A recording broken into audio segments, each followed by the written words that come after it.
Okay, so we ended the TV version of us with a segment on just how often teenagers and how prolific and great they are at it, at lying. And our producer said in our ear as we were coming into Outnumbered Overtime, that was a great show.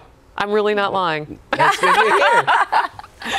Okay, so I got the conversation started early for the live chat this morning.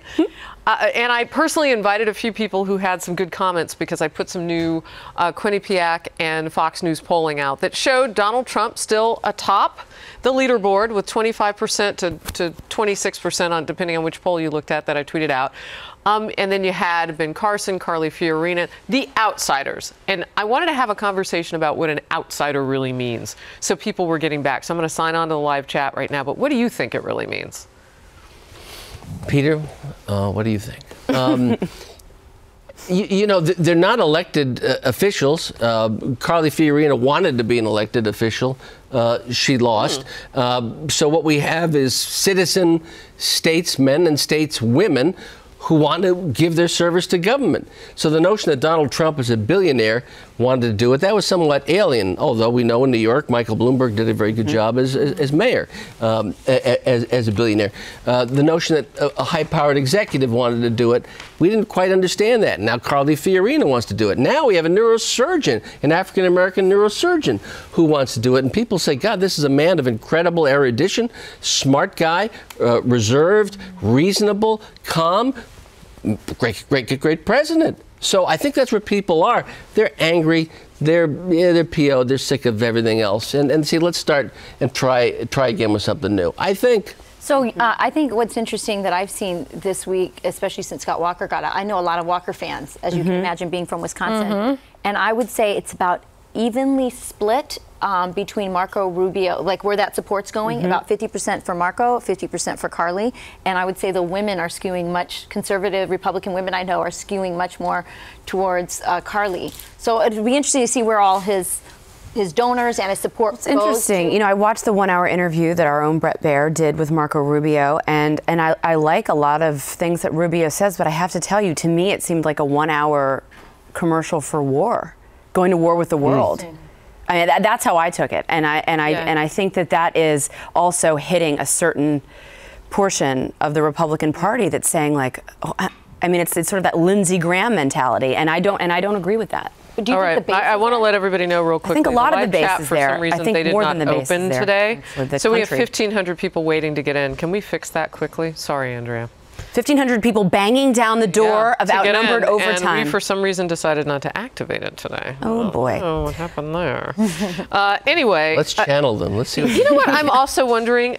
Is there an equivalent to be had on the Democrat side of the political aisle to the outsider? I mean, I know Senator Bernie Sanders is considered to be a Democrat. He votes, he caucuses with him. He's an independent, or what is he exactly? Socialist. I mean, I know he's a socialist because he says he is, but is he an outsider? Well, he's not an outsider. I mean, the notions are extreme even for the Democratic Party, although he's picked up a huge percentage. But it goes to the same thing we were talking about earlier with the Republican Party. It's economic disenfranchisement. People that don't have an opportunity. The middle class that is just treading water. They're saying, how am I going to pay for college? College is going through the roof. How am I going to make these expenses? What opportunity will my children have that I had that they're not going to have? And that's the real disenchantment.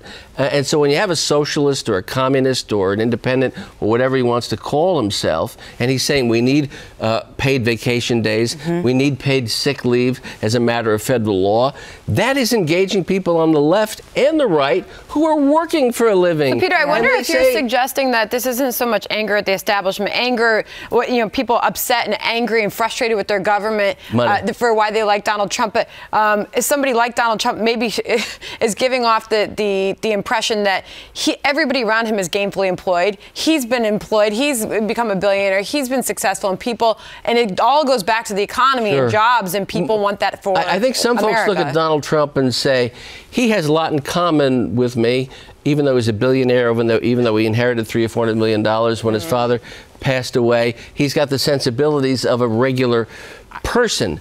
He can help make me rich. He can help me. I agree. I think it all comes down to the economy. It's aspirational. It is aspirational. And people say, if he can do it, I can do it with him. Well, and I think people are tired of it. You're absolutely right. You know, you hear Jeb talk a lot about, you know, we have to be friendly and light.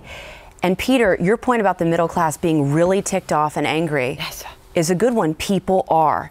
And they feel like there is two Americas. I mean, when President Obama talked about two Americas, I think he was referring to the connected and the not connected. And people out there see, if you're part of the government, if you're a politician, if you're part of the administration or the Congress, you're connected. I don't have a fair shot. If I get sick, I don't need a doctor in today's America. I need a really good lobbyist. That's the message that's coming out of DC. And I think there's something about Trump's anger that they can relate to, and they think that this guy cannot be bought. He's not going out soliciting dollars. He hasn't been wooed by lobbyists. He's been the one actually wooing the lobbyists, and he admits that, and he wants to do something about it. But I mean, people are really ticked. You take to Twitter, and I've never seen people more frustrated and angry. They're pretty ticked right now because and Rick Santorum, by the way, Rick Santorum is the one, I would say, Republican candidate who talks about the middle class a lot. Yeah, he did when he was here. He did, and he's written a great book on it. Yeah. The problem is he gets trapped in those social issues about abortion and birth control, and they get him off topic from economics. Can I tell you something interesting that came up? The Pope was actually interviewed not very long ago, and he was asked, why do you always talk about only, like, almost exclusively the poor? Why don't you ever talk about the middle class and the people who are struggling and paying their taxes and trying to do, you know, the right thing every day and going to work? And, you know, in the interview, he said, you know, that's something I really need to consider. And if you notice in the speech today, he talked about the middle class. And he talked about people who are working and just trying to get by. So I do think there's a real interest in talking about that. And people are angry about crony capitalists and the growth of government and the power of government and the power of everybody connected to government. And I think that's why Trump's where he's at. Interesting point, Rachel. The middle class is saying, listen, I've worked, my father worked, my grandfather worked, and it's not there for my kids today. And so I'm continuing to work, and so I'm paying more out of my paycheck for Obamacare, for people who may not be working, who have no inclination to work, for people who were not born in this country and who came here illegally. There's a tremendous amount of anger and frustration. Who can harness it with real solutions? That's the issue. Yeah. All right. The chat's finally open now. We apologize to everybody, but all of you holding in queue, all 1,500 of you, we're on here together, and bam! And there's a big WTF up in here. Okay, easy. We're working on it. Okay, we're up. Socialism sells everybody else's money.